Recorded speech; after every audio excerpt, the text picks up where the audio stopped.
Well, first of all, good afternoon. I can see that you're down here on the 29th. A couple of quick questions if you're happy to answer them. Yeah. Just for a little So are you recording this or? Yeah, I'm recording, yeah.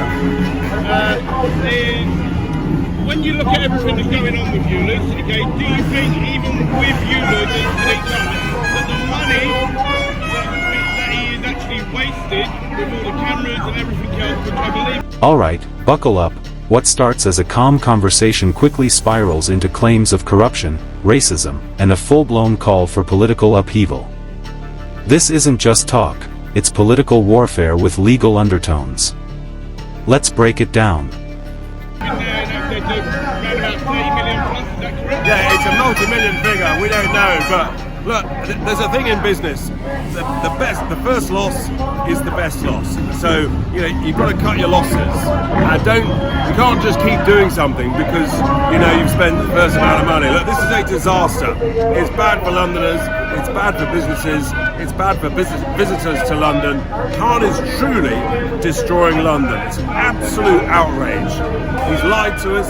He's shown that with the corruption about trying to fiddle the figures, fudge the data, trying to persuade scientists to reword their conclusions so that it's more in his favour. And now look, I'm a white Londoner. He doesn't like me. Apparently I'm not a real Londoner because I'm white. That means he's a racist. That means he's a lying, corrupt racist. He's a revolting little runt, and we're going to get him out next May. I agree, and I think that we should get him out. Also, one other question regarding the small boats. Okay, what's your view on the actual small boat crisis? Look, it is an absolute crisis. Whoa. That escalated quickly.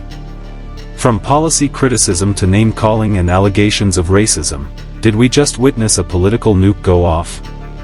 But here's a question. When politicians use such charged language, does it empower honest debate, or distract from actual solutions? And we at Reform UK, we're the only people with a policy that will stop the boats. And the way you do that is you learn from what worked with Australia. They had a pushback policy, and what we need to do is we need to safely pick up and take back to France, which we're entitled to do under international law.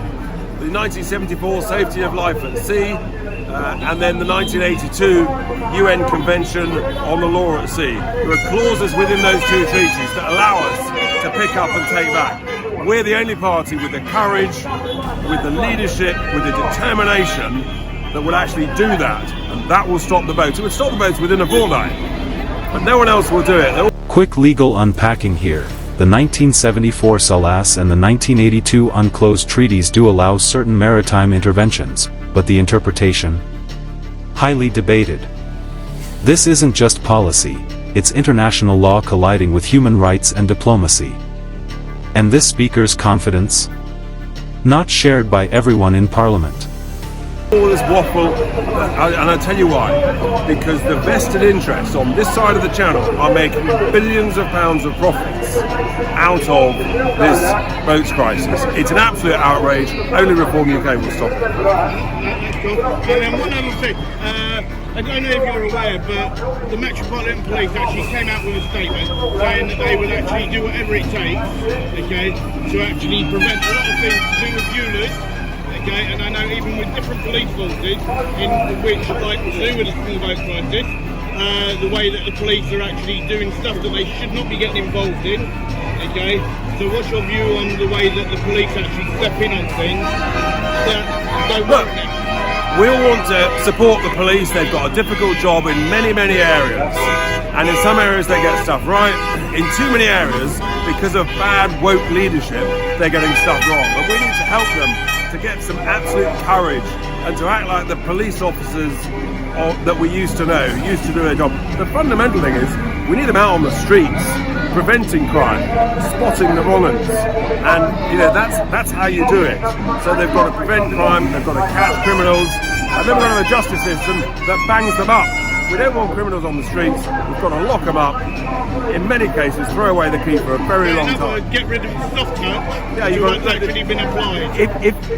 If wrong-uns and criminals and feral gangs of youths, if they're not afraid of the consequences, then you've got no deterrent, and then things get worse and worse. So you've got to start right at the ground level, at the graffiti, at the shoplifting. First shoplifting offence, should be taken off the street. You should be taken away. From the shores to the streets, the focus shifts to law enforcement now. But here's where it gets gritty: graffiti, shoplifting, and how far we go to restore law and order. Listen closely, this part straight out of a tough-on-crime playbook. To somewhere cold, inhospitable, and park there for a while to reflect on what you've done. If you do that, then actually everything else starts to sort itself. If you say, which the government are basically saying, oh, if you shoplift less than 250 quid, we're not going to do anything, it's an invitation for ever more crime, and that's what we're seeing. That's why you've got to stop it at first ground level. I agree with that, but then where you said to do with breaking of laws and they should actually go to jail, okay, then what about also politicians, okay, that break the law as well? And I'm quite sure even with what you see going on here, there's loads of politicians, okay, and you've openly said to do with Sadiq Khan, okay, so people such as Sadiq Khan, okay, do you believe as well with them breaking the law that they should also... No, it depends what rules and laws they break. It's a case of consequences. But in politicians' terms, most of the time it's just utter incompetence and it's a complete lack of courage. And there it is, the classic twist. What about the lawmakers who break the law? If consequences are the key to deterrence, shouldn't politicians face the same, if not stricter, standards? Comment below. Should political incompetence be criminalized? And they're making decisions, they're weak, they're wet, they don't suffer the consequences of their decisions. And I think the people have got to say, look, it's very simple. If people are not happy and if people want change, you've got to vote for change. And it's only Reform UK that represents a real change from the current establishment stitch-up between the main two parties, who basically now represent two sides of the same socialist coin. High taxes, high regulation, low growth, nanny state. We're all getting worse off. It's an outrage. We've got to stop it. We've got to reform everything. Nice to see you. Thank you very much for your time. I really appreciate it. No worries. Take care. Well, there you go, guys. For somebody that's actually there and has openly condemned Sadiq Khan for everything that he's done and what he said, I think you can see there that he is quite clear on what he wants and how he actually stands.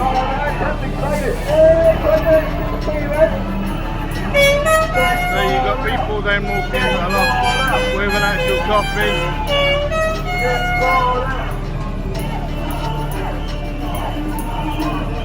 So, and I don't think when you look at all of that, I don't think you can be any clearer on that.